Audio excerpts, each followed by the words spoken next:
question came up of what does it look like when we walk in this new life?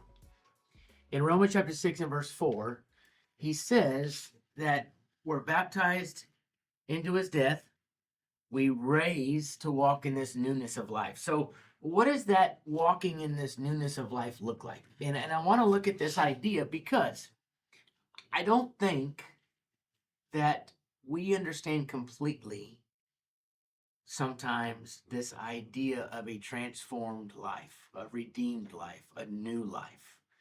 And I think sometimes we revert back to how we always were. Okay. So the first question I want to ask you guys, the question that I want us to kind of focus on is why do we walk? So I'm going to start with Chloe, and I'm just going to ask you. I did this with everybody in the office today, just getting a cold answer. Why do you walk in a new life? Like, what's your motivation for walking in a new life? Um, I don't know. Like, Jesus died for us, so like, why should I be living like how I want to live? Okay. Yeah, cool. Just like not being selfish. Good answer. Okay. Cohen, I think why do you walk in a new life? there's a lot of reasons, but the thing that's easiest for me is because when I sin or I fall short and I mess up, the shame and guilt that I feel is like really tough, and that helps me when I do fall. It helps me not want to fall back into that because of the feelings that I have, and obviously walking every day is because my relationship with Jesus is the most important thing in my life. Okay, so you've prioritized. So you're saying the realization, right, of who Jesus is and what he's done for you. And you're talking about a priority, or you're prioritizing what's important in your life. Danica? I think like in my everyday life, even when I'm just walking, I'm always walking towards something. Like I always have a goal. And I think like in my spiritual life, I'm walking towards the goal of heaven. So I'm always constantly trying to do better, be better. And I think whenever I'm not walking, that's whenever I'm in my like sins, whenever I'm in my guilt, and I'm always just trying to keep going forward. Okay, Towards so that goal. focus, mindset, and we're going to see a lot of that. Some of that's going to come up in a little bit. Dallas?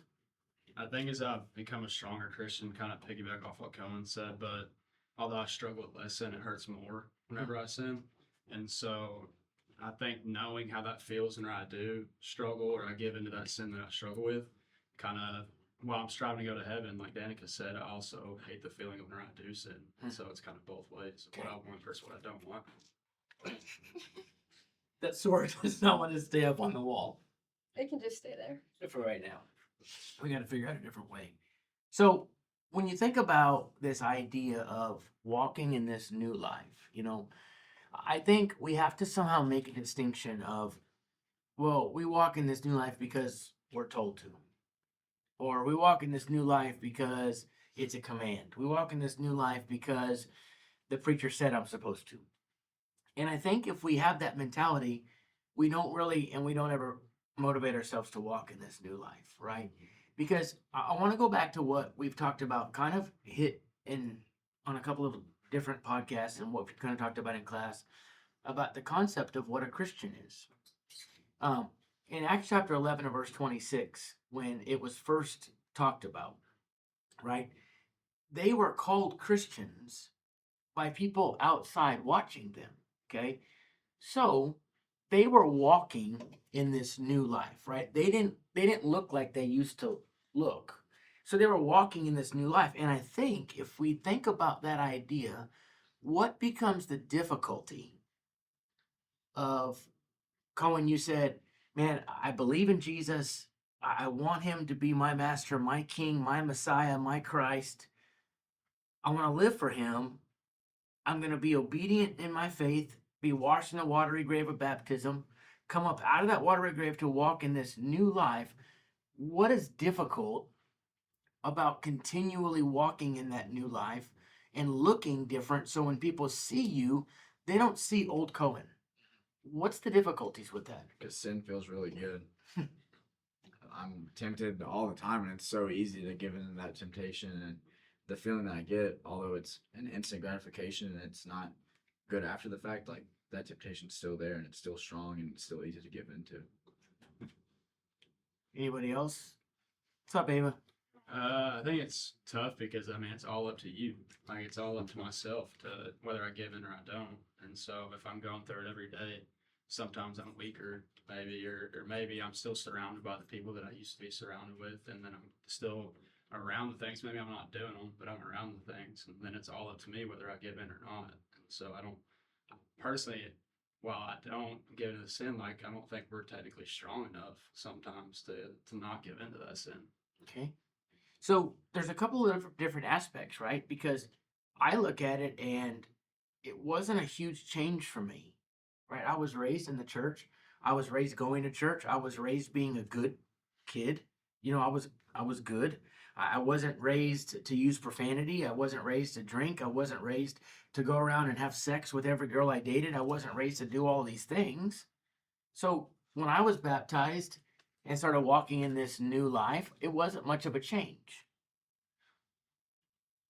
Is there a difficulty in the change? Or maybe is there a different concept? Because, like for you two, especially, you came out of the world recently and there was a drastic change. But let's be honest, how much do we like change? Why don't we like change? Why don't you like change in your life, Chloe? So I like having a routine, like having a plan. Okay, having a routine, having a plan, and how does that then incorporate into, well, I have to change who I am now. Because you just like the old you feels good because you're just like living for yourself. Like you have nothing else to live for. Like it's just like I get to live for myself and do whatever I want. Danica? I think me and you kind of relate in the fact that I've always been growing up going to church, so I feel like I've always morally been a good person, but there wasn't that drastic change. So I think for me, it's kind of hard not seeing that change because it's like, oh, like, am I really living the life that I'm supposed to be? Am I supposed to change more? Like, I haven't really seen that change, so it's honestly been kind of hard for me. And I think that realistically, I kind of do want to see more of that change, and I do want to see more of that, like, 180. Okay. Wait, so give me some specifics. How have you guys changed? When you started walking in this new life, give me some specifics of what you've changed. I don't cuss. Okay? Profanity is eliminated. My Now, friendships. friendships change. Okay? Giving up what's easy and being uncomfortable in situations. Give me something specific. I mean, obviously, I don't want you to self-incriminate yourself, but Partying and gossiping. okay. Yeah. So let's just break those three down. Okay? Profanity. Does that mean like cold turkey, boom, you got out of the water and you're like, or what was the process look like? And how long has it been since you have been baptized and started walking this new way? It was October 25th, so I mean almost a year. Almost a year. Like, Okay. 11 months, pretty much. Right So- at it. Tell me that process then of making that decision. Obviously, you started coming, we started studying. I think probably the process started before you even were baptized, right? But now it's been a year. Was it really easy at first and becoming more difficult as it's getting further and further away from that? Yeah. Tell us about it a little bit. I would say really, I mean, it felt easy to like completely change until after we got back and we preached. I think how we talked about in a podcast before, we felt like we checked off the boxes. Like since then, I've been trying to get it back for months, like the fire. And while I'm not like giving into the sins, I feel way more tempted, or I feel like I'm just not as strong. Like for however 7 or 8 months, however much it was, I felt like literally nothing could stop me, and still nothing could change my faith. But sins sometimes gets to me more as of recent than it used to. Good. We're gonna hit on that. With friends, it's hard to change friends, right? Yeah. I mean, there are people who need to change jobs, but they won't change jobs because they don't want to have their kids have to change friends if they move, right? So it's hard to change friends. Tell me about that process a little bit. Well, I mean, it's not like I cut them out of my life, but it's just I found new friends and like better friends that lead me closer to God. So like it's just kind of been like they've like fallen off. Like Okay. it's not like I completely like shut them out, but I just don't talk to them as much. And I think that's important. You make a good point because we don't want to shut them out because we want to be that influence for them. But it's not like I'm new, you're not, we're not friends anymore. Yeah. Like that would be awful. And then obviously, we can accumulate or put a bunch of different other sins in the same concept, whether it's partying or whatever it may is, gossiping. And I want us to understand that it's a process. It's something we get up and we have to choose to do every day. I'm going to choose to watch my anger. I'm going to choose to watch my patience. I'm going to read a verse out of Romans chapter 7. And I'm going to read it. And I want you guys to tell me what you think of in regards to this when you hear what Paul says in Romans chapter 7 and verse 15. It says, "For I do not understand my own actions." He's talking about the fleshly desires and the fleshly temptations in his life. He says, "For I do not understand my own actions, for I do not do what I want, but I do the very thing I hate." Danica, what comes to your mind when you hear that verse? I think many times when I'm not in the situation of like active sinning, I can be like, oh yeah, I'm not gonna do that.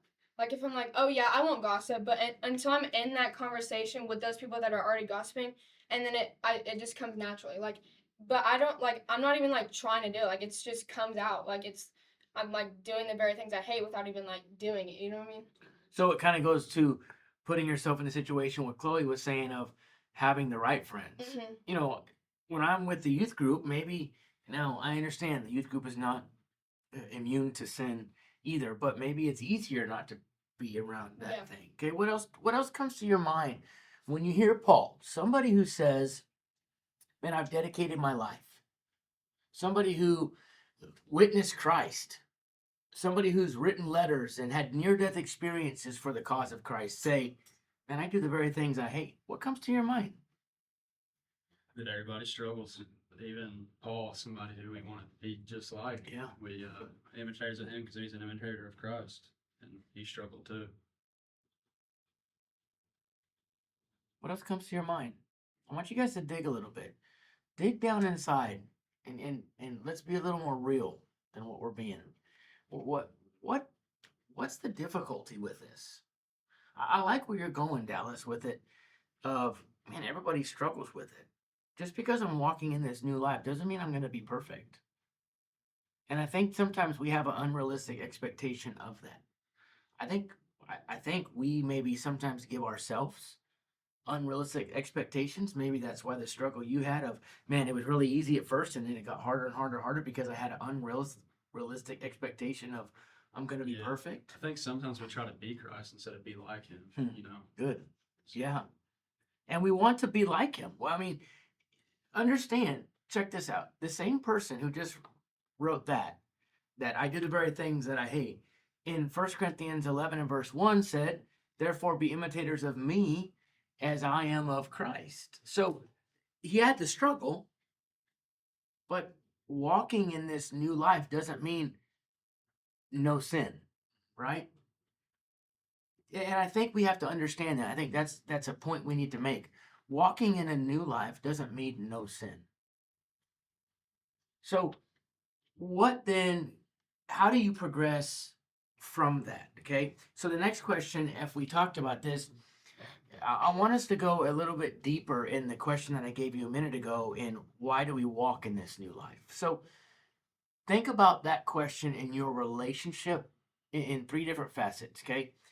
Why do we walk in this new life based on your relationship with God? Why do we walk in this new life based on our relationship with the Spirit and our relationship with the Son? Okay, so let's look at that. Why do we walk in this new life based on our relationship with Him as our Father? I think you don't want to disappoint, and you know how much that through your testimony and through how you've lived, your life has gotten so much better. And I haven't seen that not happen. When someone converts to Christianity, like there's so many positives and so many great things that God brings to life. And when you take advantage of that and you go and do your own thing, it's very guilty feeling, and you feel like you disappointed God. Good. Well, and obviously you have to walk in the newness of life. There's no if, ands, or buts about it. That's what you have to do to get into heaven. There's no other choice. Okay, but I want to look at it a little bit differently than that. I agree. We're called to walk this way, right? Mm-hmm. But I want to look at our motivation, and maybe our motivation is I got to walk this way because I want to go to heaven. Yeah. But I'm looking at it maybe a little differently. I love God. And I like that idea of I want to make him proud because I love him. Like, I'm not walking in newness of life because I have to. I want to walk in a newness of life because I get to. I want to walk in a newness of life so one day I can hear him say, "Well done, good and faithful servant." I want to walk in a newness of life because I know how much he loves me. I want to walk in newness of life because his spirit has been given to me. And I think sometimes the world looks at this walking as, well, it's just a fulfillment of a command. And I think once we look at it as just a fulfillment of a command, we're missing some of it. Look at all the verses. I'm just going to reference some of them that talk about this new life, okay? Obviously, Romans chapter 6 and verse 4, it says, rise to walk in newness of life. 2 Corinthians chapter 5 and verse 17 says, therefore, if anyone is in Christ, he is a new creation. The old has passed away. Behold, the new has come. Ephesians 4:22, put off your old self, which belongs to your former manner of life, and is corrupt through deceitful desires.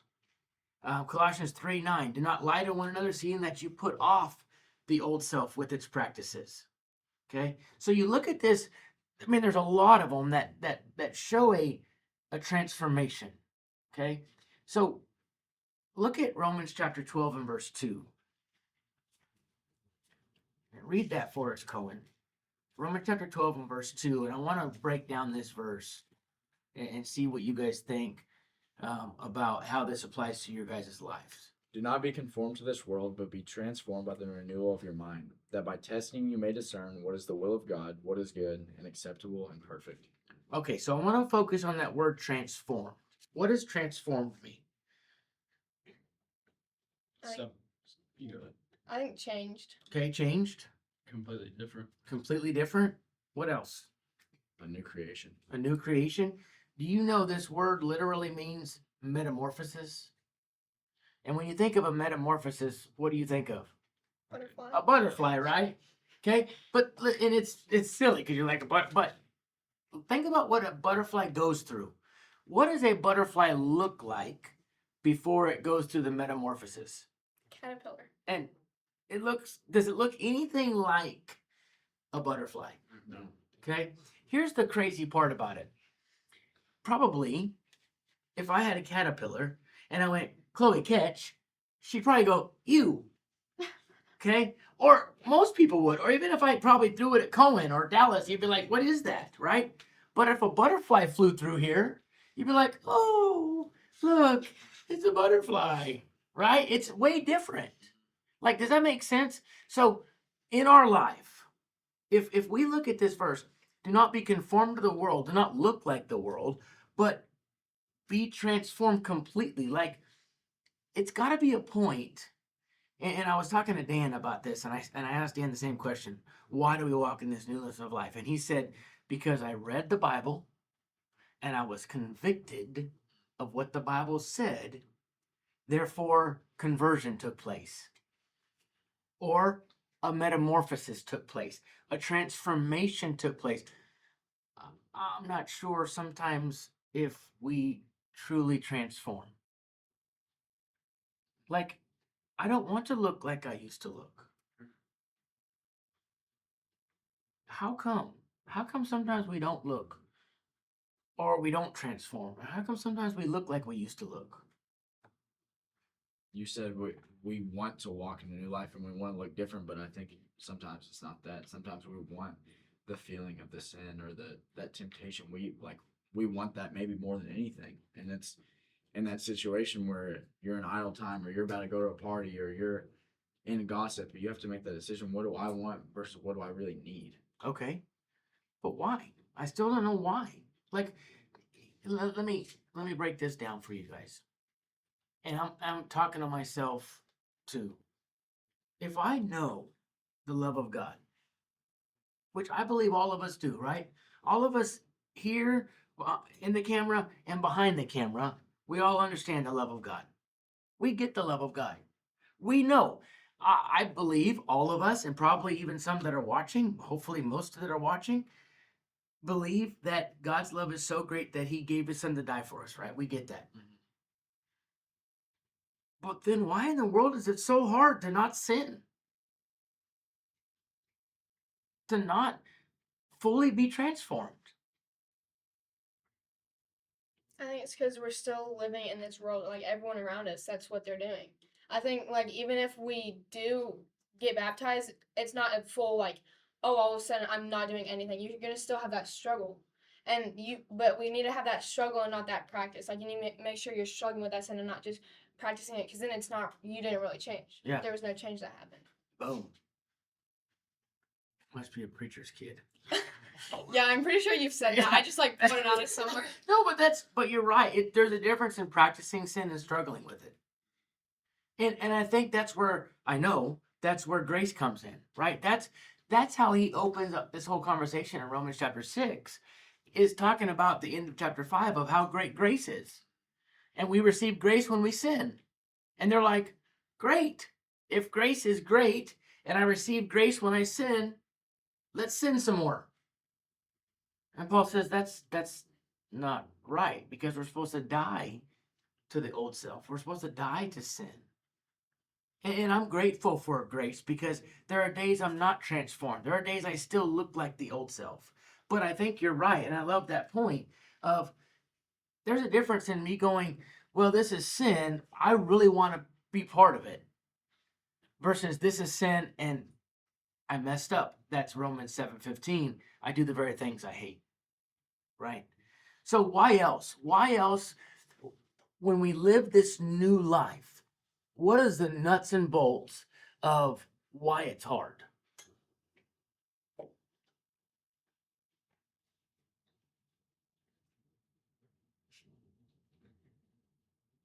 Why is this a hard question? Because We don't know why We're we not. do it. Yeah. Oh, that's good. You don't know why we do it. What else? And those of you from behind the camera can speak up too.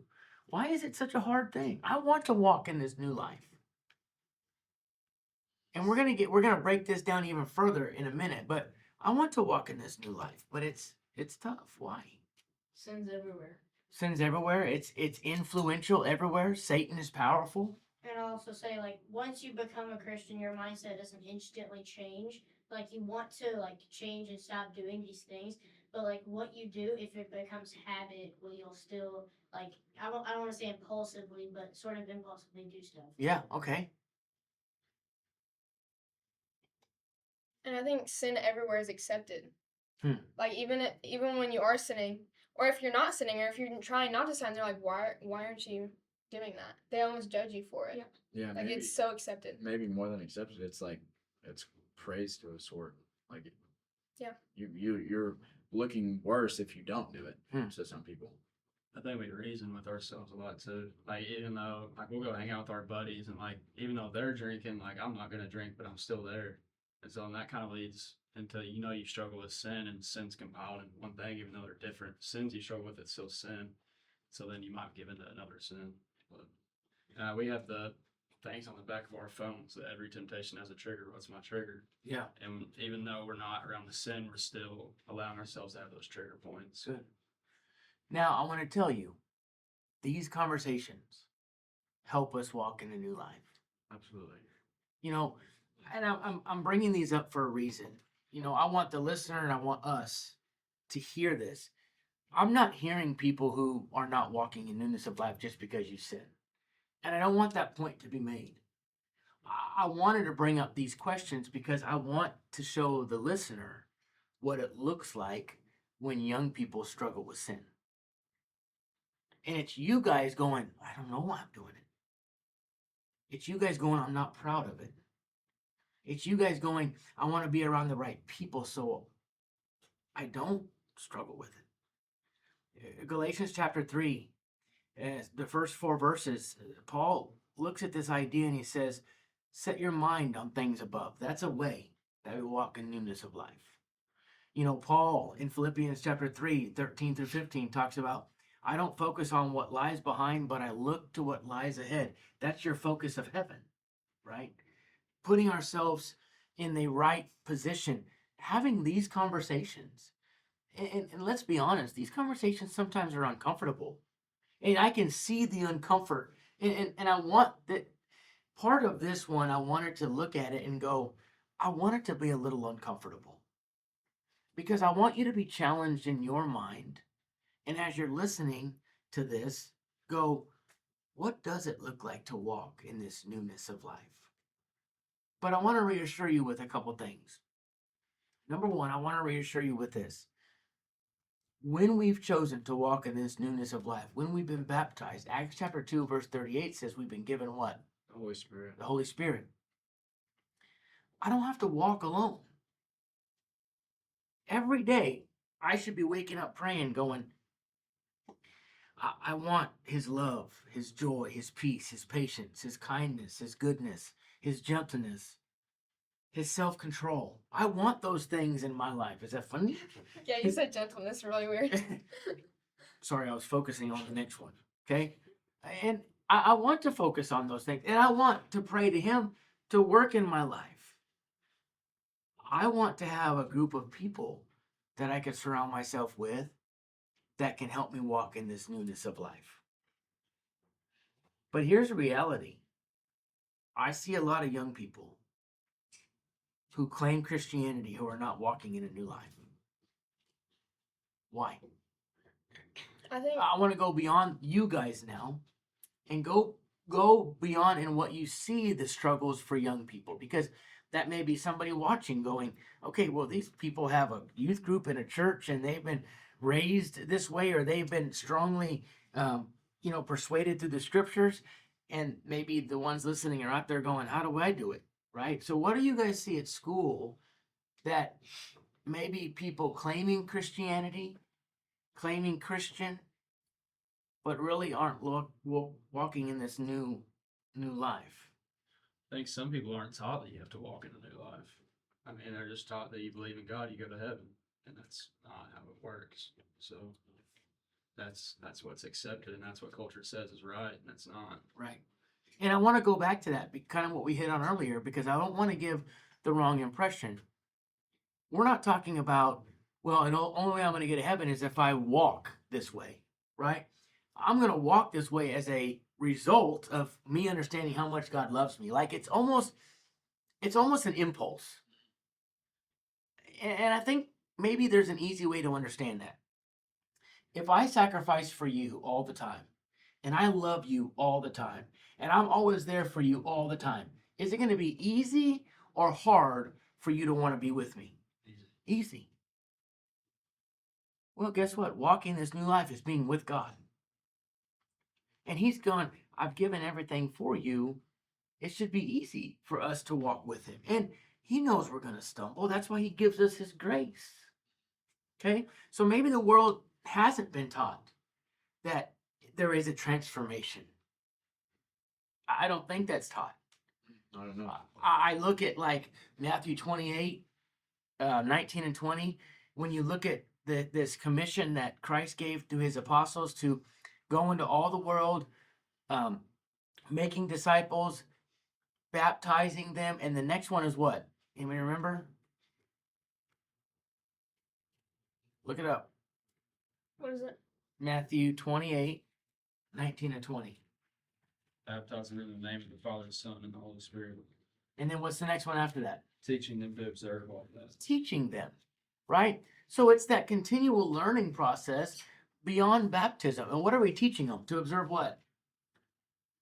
The Father, Son, and the Holy Spirit.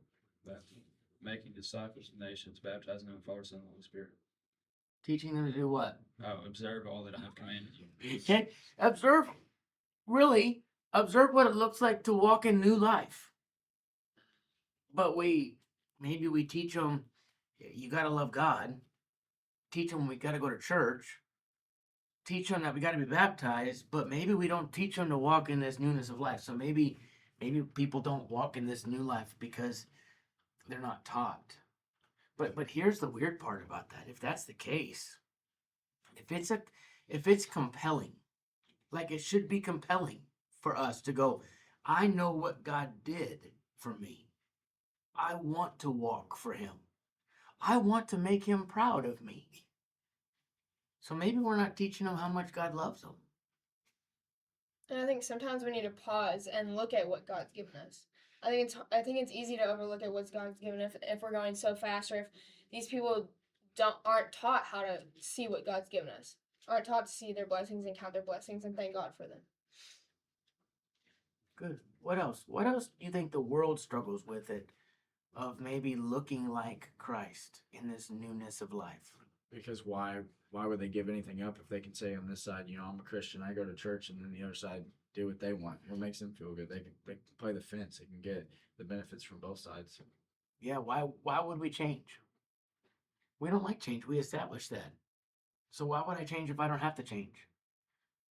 And here's where maybe the scary part is. Maybe people aren't changing because they can look like everybody else who's not changing that are claiming Christianity. And let's face it, guys. Christ said it when he said, narrow is the way that leads to righteousness, and few are those who will find it. There's a lot of people out there that need the truth, the love, the grace, the mercy, the kindness, the gentleness that the Bible has to offer. And I don't think they're getting it completely. I don't think they're getting the part of, well, it's just a transformation. I don't want to look like what I used to look like. And I want it to be so drastic that people notice that I don't look like what I used to look like. When you think about your own life and you think about your walk, the last question I want to ask you is this. Why? No, not why. Let me rephrase that. What is the most difficult aspect of walking in this new life? Continuing it every single day. Hmm. Like it's just like you think like you get to a point where you can stop and you can't. Like you have to like continue pushing every single day. Yeah. So strength to continue, commitment to continue. And I think that's where, obviously the letters that Paul wrote come in because that's what teaches us to have that strength to surround ourselves with the right people. What else is hard? I think kind of like what Chloe said, it's easy to get burnt out sometimes.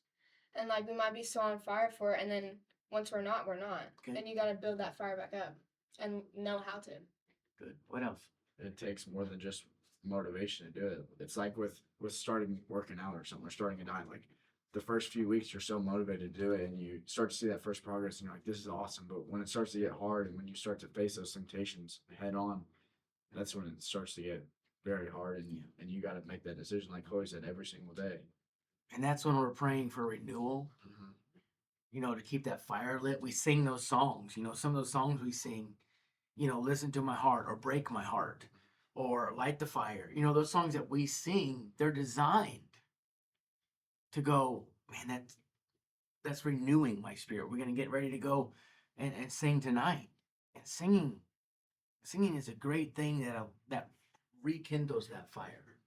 Being together, studying our Bible, praying are those things. What else? I don't think we truly understand what Christ actually did for us. Like if you took a bullet and actually died for me, like I would think about you every day. I would do everything for you. Like I would never forget about you. And sometimes we don't realize that he truly died for us. Yeah. It's when we take a step back, it's kind of crazy to actually think about. You know what's crazy about that?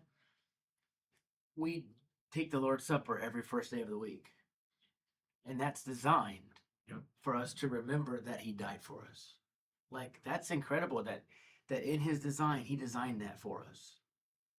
Something that I was thinking about when I was asking myself this question is sometimes I justify it and say, I'll get better later.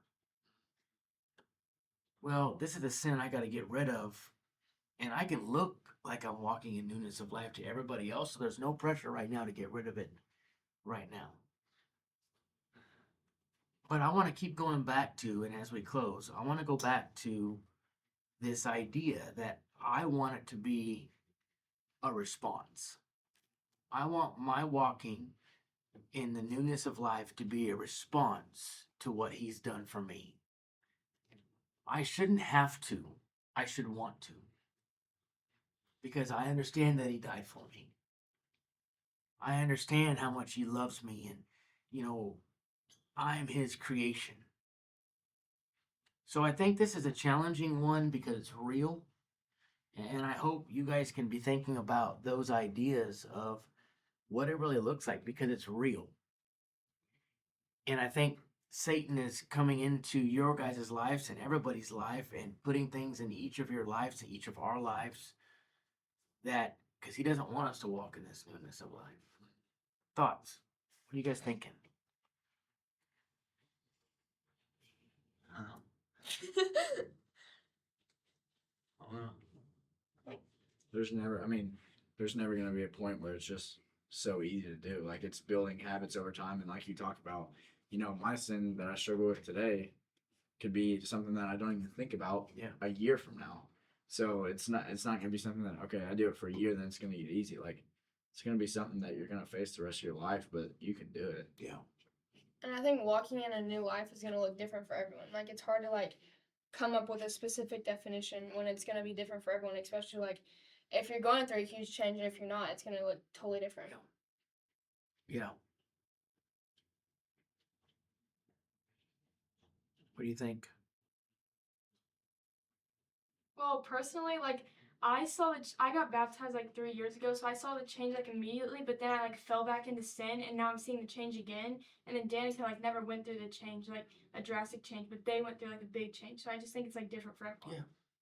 Yeah. And different with everyone. Like, you're going to struggle with different things than everyone else. But that's finding an accountability partner when you find someone who is going through similar stuff and finding the right resources to get over it. Yeah.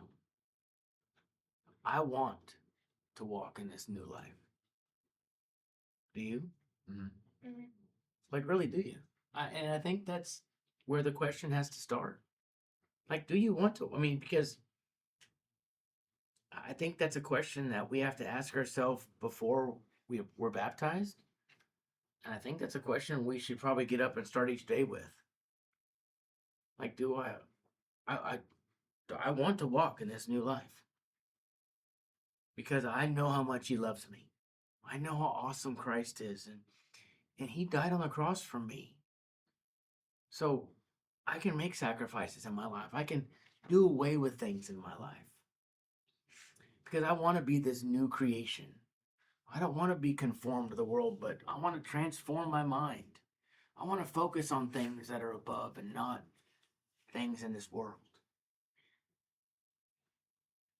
How different do you think the world would be if people truly, let's just say Christians, the worldly term of Christian, if people walked in this newness of life? And I understand I'm not discrediting grace. We all need that. But I think there's a difference in us going, I'm going to live however I want because grace will cover me. And that's exactly what Paul got on the Romans for in Romans chapter 6. How different do you think the world would look? I think there'd be a lot more people turning to Christ because I think like today there's gonna be people claiming to be Christians but then they're going and cussing or being rude and it almost like ruins our reputation because they're like, oh, I don't want to go to church because I know people that do go to church and they're just always judging me. Or that's just a simple example. Like I think if everyone was truly walking in a new life, Christianity would have a whole different look to people on the outside. Yeah. A lot of the things about like why we don't have the all walking the faith is I think one of the main reasons is hypocrisy for sure. Because all of us who like would say like if we said like if you criticize somebody for gossiping and then turn around and gossip to somebody else, like what you said is gonna ruin our reputation and it's gonna cause people to not want to trust you. Yeah. And I think I look at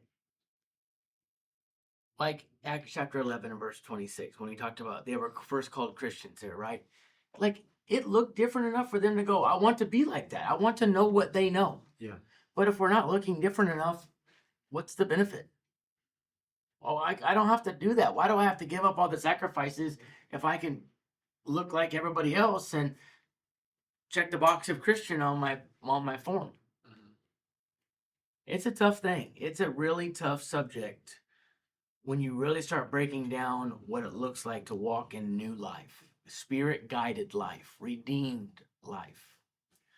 Yeah, I think it hurts people's feelings when they realize that, or when somebody gives them kind of a reality check that you're not what a true Christian would be. Yeah. So And it hurts our feelings when Yeah. this is not what a true Christian looks like. Right. If somebody saw me right now, they wouldn't go, look, a Christian. And I'm thankful for his grace and his love and that he desires to have a relationship with me. Maybe we should just all get iPads so we could all put our own notes on it so we could all just bring them here and set them up in front of us so we could all just read off of it. No, I'm the host. He's the host. If No, they're right tell him there, to come let in. them- Yeah, Oh my let him in. goodness. We're going to record now, so Live we're going to go. audience. Okay? All right, that's a wrap.